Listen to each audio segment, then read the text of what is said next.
Nous ouvrons ce soir sur la Guinée où de nouveaux développements sont survenus dans l'enquête sur ce qui est présenté comme une tentative d'assassinat du président Alpha Condé. Un quatrième groupe de 8 officiers de l'armée et de 3 civils dont un journaliste ont été interpellés. L'annonce en a été faite aujourd'hui même par William Fernandez, avocat général près la cour d'appel de Conakry. Le journaliste appartiendrait à l'hebdomadaire L'Observateur qui serait très critique envers le pouvoir. Ces officiers de l'armée, dont l'ancien chef d'état-major des armées, le général Nour Thiam, de même que les civils, sont soupçonnés d'avoir pris part à l'attaque du domicile du chef de l'État guinéen le 19 juillet dernier.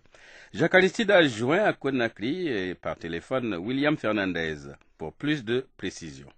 Nous avons à ce jour avec nous en prison déjà déféré au niveau de la juridiction 38 personnes plus 6 qu'on a reçues hier. Ça fait 44 personnes au total qui ont été déférées jusqu'ici au niveau des juridictions. Quels sont les soupçons qui pèsent sur ces personnes? Les soupçons qui pèsent sur ces personnes, c'est le fait que les soupçons d'avoir participé à l'assassinat d'un des gardes-corps du président de la République, à la tentative d'assassinat contre la personne du chef de l'État, à l'attentat contre la sûreté de l'État, à la détention illégale d'armes de guerre et de munitions, la détention et consommation de drogue, la destruction d'édifices et de biens mobiliers. Maintenant, on a un autre élément qui s'ajoute à tout ça, l'abstention délictueuse et puis la complicité. Est-ce que cela veut dire que l'enquête sur la tentative d'assassinat du président Alpha Condé suit son cours normal, voire produit des résultats rapides? Ça se déroule de manière normale. Tous les gens-là étaient au niveau des services de police et de gendarmerie. On a établi des procès-verbaux les concernant. Ils sont tous déférés maintenant au niveau de la juridiction compétente qui est le tribunal de première instance de Bissine. Le procureur de la République là-bas a saisi 3 juges d'instruction des dossiers qui ont été déférés. Et actuellement, toutes ces personnes sont entendues par les juges d'instruction pour faire la part des choses.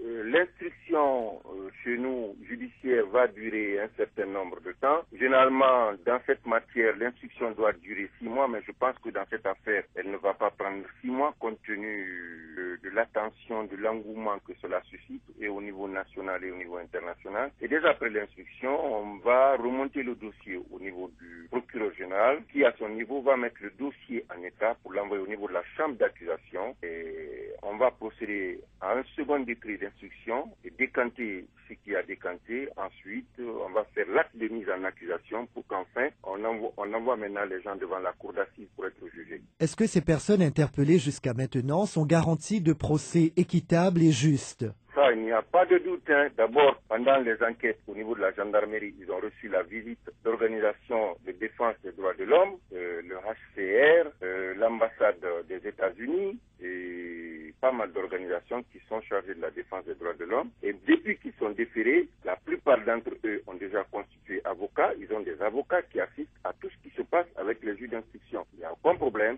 Nous ferons tout pour que le procès soit un procès garanti. Garanti, c'est-à-dire où les droits des uns et des autres seront respectés.